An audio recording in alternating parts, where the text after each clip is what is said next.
Hello, Rosebuds. Hello. So I wanted to get on here and make this quick video. I'm actually looking at my shoulders and I'm noticing how small my shoulders are getting. Like, what? The changes. So if you are new here, it's your first time seeing my face, welcome to the Rose Garden. You have now become a rosebud. My name is Kimberly Ann. It brings me so much joy and pleasure to bring these messages to you all, to talk with you all, to help other women like myself who may have grown up in an urban community to grow and glow and become a beautiful woman, a beautiful rose. Okay. Aretha Franklin said it best, use a rose. If you haven't already, make sure you hit subscribe. Make sure you ring my bell so you can stay tuned and know when I post. Also, I have a online school on Skool, Skool.com, called the Rose Garden University. It will be in the link below. Make sure you give it a like, okay? Not a like, but a click, and tune in. You get a 7-day free trial, and it's $10 a month. I don't know if I'm going to keep it at 10 or not, so I'm just forewarning you. It may go up depending on how much more content I put on there, but right now there is a plethora of courses on there to help you work through your healing, because I went through an extensive amount of healing. I had no blueprint. I had no one to help guide me through it, and I grew up in the urban community in the hood. As you see, I'm kind of still here, but I'm in a much better place. Mentally, spiritually, physically, and emotionally. I'm not like deep in the hood. I was deep in the hood, but so I dealt with a lot of challenges. I think I got jelly on my mouth. If I do, forgive me, y'all. But also, another side note, I have published a women's workbook that let me turn that down.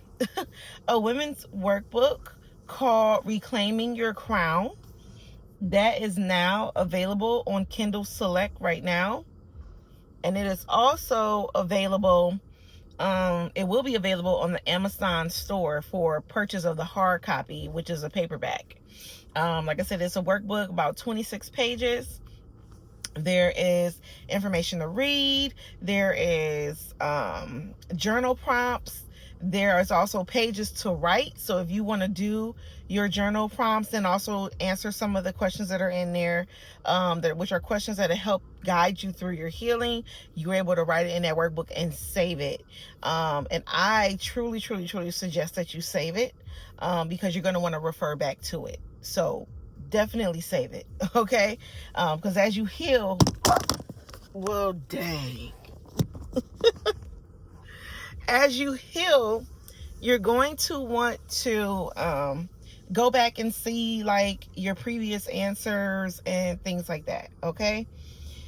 Whew. Now that the advertising is out the way, so for today's message, I wanted to talk about when you reach a certain threshold, and you feel the change is coming, but you see no evidence of it.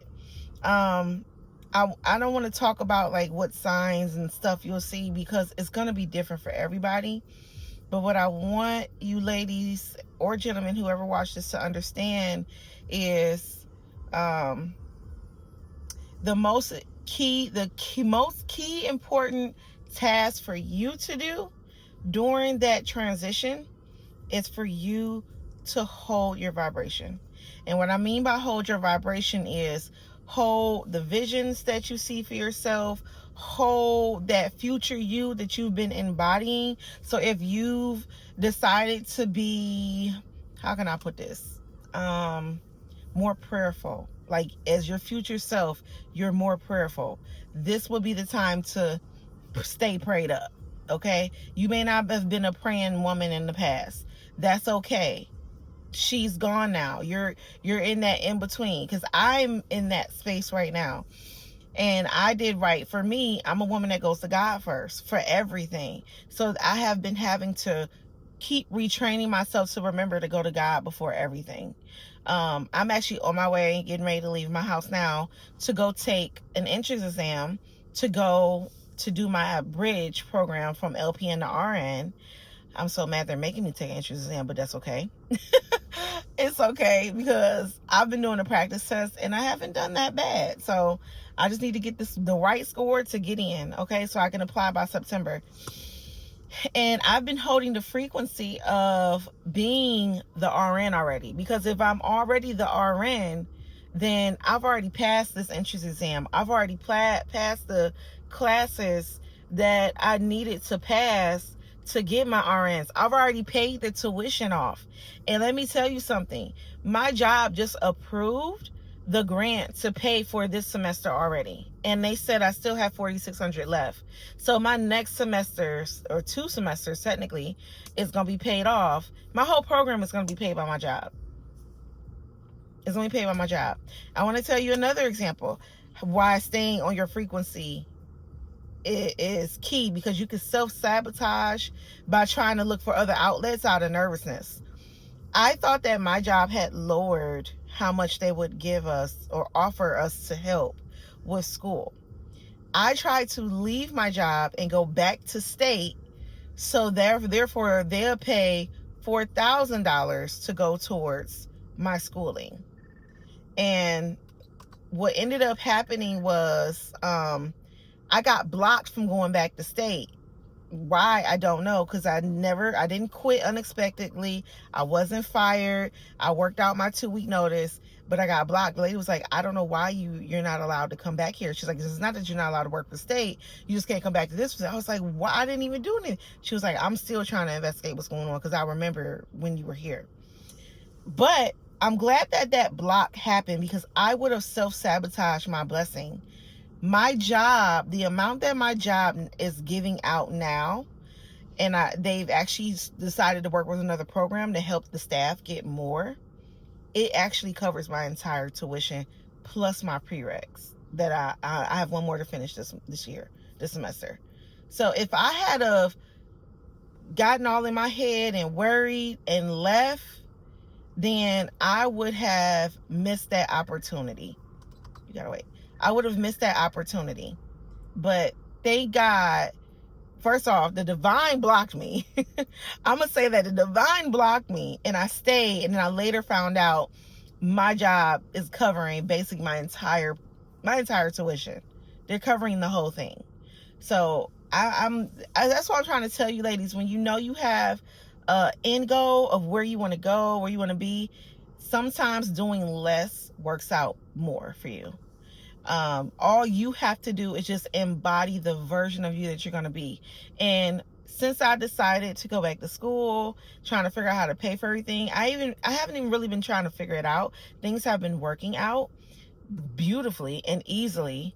I just have embodied the feeling of already being an RN. Like for last night, I wanted to study like extra hard, but I don't need to study hard. Nothing would give me the ability to study hard. So what I did was, I looked in the mirror and I said to myself, there's a dragonfly like flying all around my car right now. I looked in the mirror and I was like, baby, you're already an RN. And it's so funny because my boss even says, like, you already function as an RN. That's why you got to take your butt back to school. Like, you're running circles around the RNs that are here with bachelor's degrees. Get your butt back in school. So I've embodied being a true nurse. And I love how I am as a nurse. Like, thorough. I really care to heal people and to treat people and to get people what they need and where they need to go. I truly care about that. So that's an example for y'all. When you get to that threshold where you know you're at a crossroads, and I don't even want to say a crossroads, you're at that in between your final destination and where you've come from. Hold on to the vibration of the version you are already when you reach that final destination. Okay? And then you can't fuck it up. You can't fuck it up. You're going to make it there regardless, because the universe has to match your frequency. But that's the end of my spiel. My mama keep calling me. Now she's pulling in my yard. I love you guys to the moon and back.